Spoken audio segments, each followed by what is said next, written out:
Bismillahirrahmanirrahim. Assalamualaikum warahmatullahi wabarakatuh. Alhamdulillah kita dapat berjumpa lagi, insya-Allah. Semoga anak-anak semua sihat. Jadi hari ini cikgu akan teruskan lagi PDPR kita di dalam pelajaran Tauhid bab 5 yang bertajuk beriman kepada malaikat. Sebelum cikgu teruskan, marilah kita sama-sama membaca doa. Semoga ilmu yang kita dapat pada hari ini diberkati oleh Allah Ta'ala, insya-Allah. A'udzubillahi minasyaitonirrajim. Bismillahirrahmanirrahim. Alhamdulillahirabbil alamin. Wassalatu wassalamu ala sayyidina Muhammad asyrafil mursalin wa ala alihi wa sahbihi ajma'in. Allahumma aftah alaina hikmataka wanshur alaina min khazaini rahmatik ya arhamar rahimin. Rabbana asrah lana sudurana wa yassir lana umurana wa ala alihi wa sahbihi wa sallam. Walhamdulillahi rabbil alamin. Alhamdulillah anak-anak, hari ini cikgu akan teruskan lagi pelajaran tauhid kita, iaitu di dalam bab yang kelima yang bertajuk beriman kepada malaikat. Okey, kita kenali malaikat. Macam mana malaikat, iaitu makhluk Allah Ta'ala yang paling taat. Jadi kita sebagai manusia, sebagai orang Islam, hendaklah percaya dan beriktikad bahawa malaikat itu adalah makhluk Allah Ta'ala. Okey, kita kenali malaikat. Malaikat yang dijadikan daripada Allah, malaikat yang dijadikan oleh Allah adalah dicipta daripada cahaya. Allah jadikan malaikat ini daripada cahaya. Malaikat ini tidak makan, tidak minum. Malaikat juga bukan lelaki dan juga bukan perempuan. Malaikat juga tidak beribu dan tidak berbapa. Manakala malaikat ini merupakan makhluk Allah yang paling mulia, tidak pernah sekali-kali pun melakukan maksiat, apatah lagi hendak menderhaka kepada Allah. Itulah dia malaikat, makhluk Allah yang paling taat, tak pernah mengingkari, tak pernah melawan cakap Allah, perintah Allah. Okey, kamu semua dah pernah dengar cerita daripada Al-Quran, di mana setelah Allah Ta'ala mencipta Nabi Adam alaihissalam, Allah menyuruh malaikat dan iblis sujud kepada Nabi Adam alaihissalam. Okey, bila Allah perintahkan malaikat, malaikat sujud kepada Nabi Adam. Tetapi bila Allah memerintahkan syaitan iblis untuk sujud kepada Nabi Adam, tetapi si iblis ni dia engkar perintah Allah, kan? Tetapi bila Allah suruh malaikat bersujud kepada Nabi Adam, cepat-cepat malaikat buat apa sahaja yang Allah perintahkan, terus malaikat buat. Itulah dia hamba Allah yang paling mulia, hamba Allah yang paling taat, tak pernah mengingkari perintah Allah. Itulah dia malaikat yang dijadikan daripada cahaya, tidak makan, tidak minum, bukan lelaki dan perempuan. Malaikat tiada ibu dan bapa. Malaikat adalah hamba Allah yang paling mulia, dan tidak melakukan maksiat serta tidak menderhaka kepada Allah Ta'ala. Mereka sentiasa iaitu malaikat sentiasa mengerjakan apa yang diperintahkan oleh Allah Ta'ala. Okey, cikgu bacakan di sini sepotong ayat daripada Al-Quran, iaitu firman Allah Ta'ala yang menunjukkan kesetiaan malaikat kepada Allah Ta'ala. Okey, cikgu bacakan daripada surah At-Tahrim ayat 6 yang berbunyi, A'udzubillahi minasyaitonirrajim. Bismillahirrahmanirrahim. la ya'sunallaha ma amarahum wa yaf'aluna ma yu'marun. Artinya, mereka tidak menderhaka kepada Allah dalam segala yang diperintahkannya kepada mereka, dan mereka pula tetap melakukan segala yang diperintahkan. Itulah firman Allah Ta'ala yang menunjukkan kesetiaan, ketaatan malaikat kepada Allah Ta'ala. Okey, cikgu teruskan lagi. Untuk pengetahuan kamu semua, bilangan dan tugas-tugas malaikat. Untuk pengetahuan semua, sebahagian malaikat ada yang rukuk sahaja, ada yang sujud sahaja, ada yang bertasbih sahaja, dan ada juga yang membuat berbagai-bagai kerja yang ditentukan oleh Allah Ta'ala ke atas malaikat ini. Ini semua atas perintah Allah Ta'ala. Bilangan malaikat tidak dapat diketahui, banyak. Jadi setiap mukallaf kita yang wajib ni perlu mengetahui secara tafsili, secara tafsili, iaitu satu persatu. Malaikat yang wajib kita percaya iaitu ada 10 malaikat. Ada 10 malaikat sahaja. Okey, di sini cikgu telah buatkan satu slide, satu jadual untuk memperincikan nama malaikat dan tugasnya yang wajib kita percaya, yang wajib kita hafal, iaitu sebanyak 10 saja malaikat. Okey, kita tengok yang pertama. Iaitu malaikat Jibril ataupun disebut Jibrail. Malaikat Jibril merupakan ketua malaikat-malaikat yang lain. Jibril ni adalah ketua malaikat. Jibril ni tugasnya iaitu membawa wahyu, menyampaikan wahyu daripada Allah Ta'ala kepada para Rasul alaihissalam. Jadi tugas Jibril ni, dia menyampaikan wahyu kepada rasul-rasul yang telah dilantik oleh Allah Ta'ala. Itu tugas Jibril. Jibril ni adalah ketua malaikat. Okay, kita tengok malaikat yang kedua disebut Mikail. Mikail ni tugasnya menurunkan rezeki ke dunia dengan perintah Allah Ta'ala. Siapa yang hamba Allah Ta'ala, yang taat, yang ikut perintah Allah Ta'ala dan Rasulnya, dengan segala perintah Allah Ta'ala, memerintahkan malaikat Mikail ni memberi rezeki kepada yang Allah kehendaki. Sebab tu kalau kita berbuat baik, kita sentiasa solat, kita sentiasa bersedekah, insya-Allah ada je rezeki yang kita akan perolehi. Yang penting kita kena buat baik. Apa yang Allah suruh kita buat? Solat, belajar rajin-rajin, hormat ibu bapa, hormat guru. Itu insya-Allah Allah akan kurniakan kita rezeki yang melimpah ruah.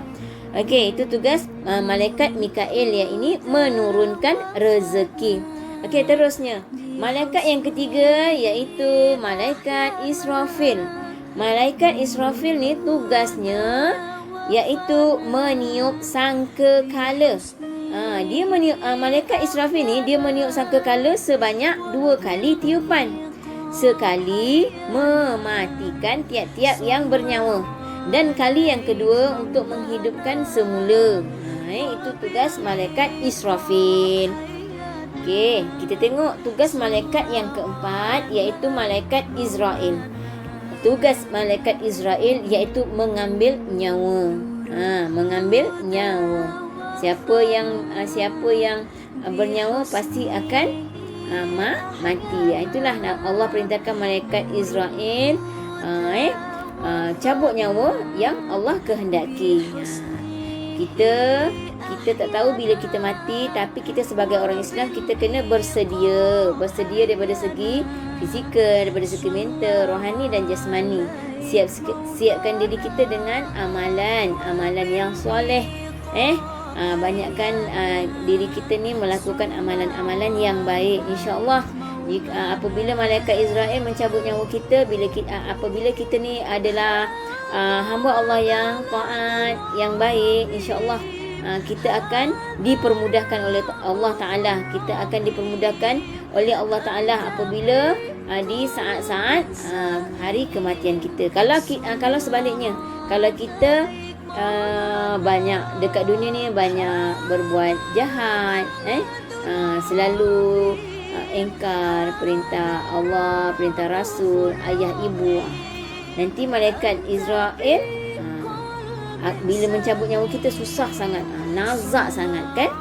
Jadi kita kena bersedialah sentiasa berbuat baik, sentiasa melakukan perintah Allah dan Rasul.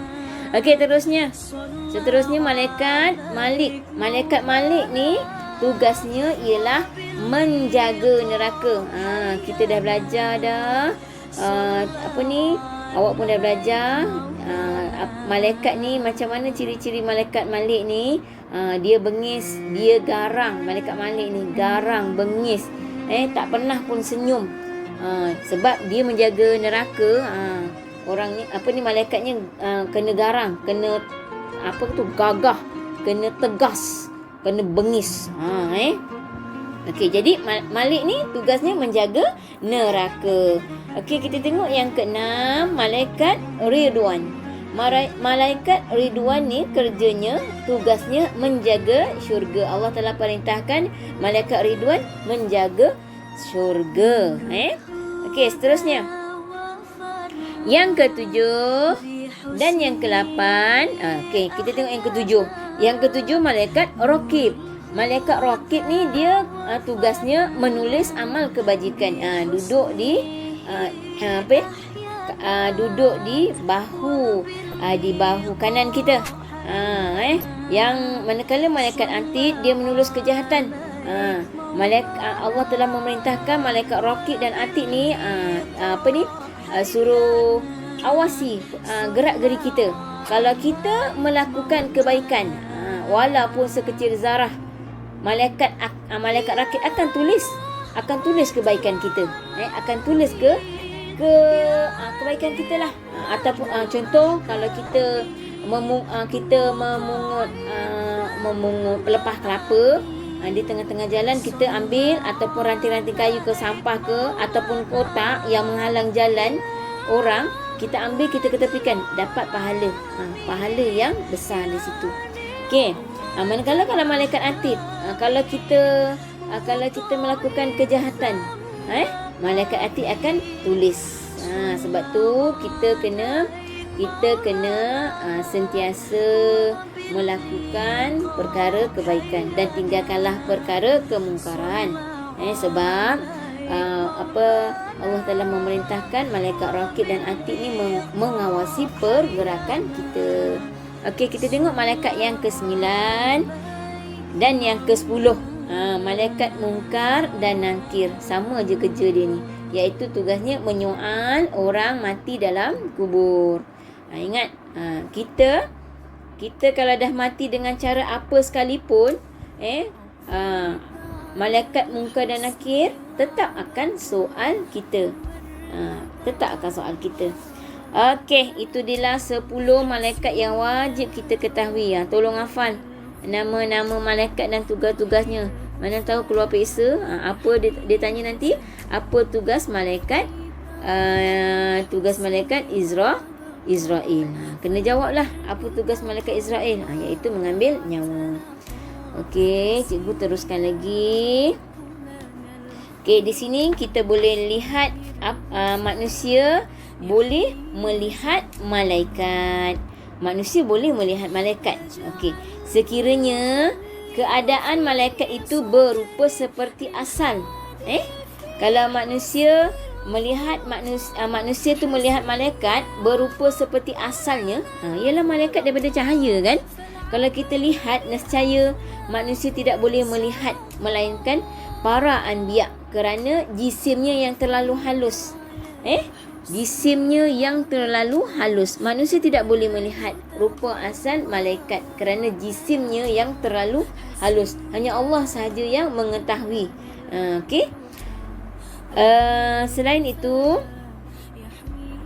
para anbiya boleh melihat melihat malaikat secara halus sebab telah diberi kelebihan oleh Allah Ta'ala. Begitu juga manusia tidak boleh melihat angin lah. Manusia tidak boleh melihat angin, tetapi angin tu tetap ada, kan? Padahal angin itu ada. Macam tu jugalah manusia tidak boleh melihat malaikat dengan rupa yang asal. Okey, seterusnya. Boleh melihat malaikat apabila malaikat itu berupa manusia. Apabila malaikat telah berupa dengan rupa jisim yang kasar, seperti dia berupa, malaikat itu berupa manusia, pada ketika itu dapatlah manusia melihatnya. Cuma kalau malaikat tu dia berupa manusia, kita pun tak tahu kan dia tu malaikat ke bukan. Hanya Allah yang Maha mengetahui. Dan para alim ulama, sesengah para alim ulama dia mengetahui. Dia dah diberi keistimewaan, diberi kelebihan oleh Allah Ta'ala. Adapun para nabi dan rasul yang cikgu bagi tahu tadi, adapun para nabi dan rasul dapat melihat malaikat dengan rupanya yang asal, kerana Allah telah memberi kelebihan kepada para anbiya supaya dapat mempelajari agama dan hukum syarak daripadanya. Sebab nabi-nabi kita Allah menyampaikan wahyu melalui malaikat Jibril sebagai perantaraan. Daripada situlah mereka para anbiya dapat melihat malaikat. Okey. Malaikat boleh menjelma juga sebagai manusia. Sebahagian cikgu bacakan daripada kitab muka surat 34. Sebahagian sahabat Rasulullah sallallahu alaihi wasallam dapat melihat malaikat ketika mereka turun kepada baginda, tetapi bukan dalam rupa asal malaikat. Bukan rupa asal, sebaliknya menyerupai diri seperti seorang sahabat Nabi yang bernama Dahiyatul Qalbi, sebagaimana yang terdapat dalam riwayat sahih. Dalam kisah lain, malaikat Jibril menyerupai seorang yang segak dengan pakaian putih lagi bersih. Pada mulanya tiada seorang pun yang mengetahui ia adalah malaikat, dan disangkakan hanya salah seorang daripada sahabat Rasulullah sallallahu alaihi wasallam atau seorang yang baru datang kepada Nabi Muhammad sallallahu alaihi wasallam. Setelah ia meninggalkan majlis bersama Nabi, barulah Nabi menerangkan bahawa yang datang itu adalah malaikat Jibril alaihi salam. Okey anak-anak, setakat ini je lah penerangan cikgu. Tapi sebelum ini ada info. Okey, kita tengok infonya. Okey, ulama mengatakan tiupan sangkakala ada tiga. Ada tiga tiupan sangkakala. Tiupan yang pertama ialah keadaan alam akan kucar kacir. Yang kedua, tiupannya ialah semua makhluk akan mati. Dan tiupan yang ketiga ialah semua makhluk akan dibangkitkan semula. Itu anak-anak yang cikgu dapat terangkan daripada tajuk hari ini, iaitu beriman kepada malaikat, iaitu bab yang kelima. Okey, daripada muka surat 31 hinggalah muka surat 34. Penerangan yang cikgu jelaskan pada hari ini. Cikgu harap insya-Allah kamu semua dapat memahami penerangan ini, penerangan cikgu. Okey, insya-Allah kerja latihan cikgu akan beri selepas ini. Okey, kita jumpa lagi. Semoga anak-anak semua sihat di samping keluarga yang tercinta. Assalamualaikum warahmatullahi wabarakatuh.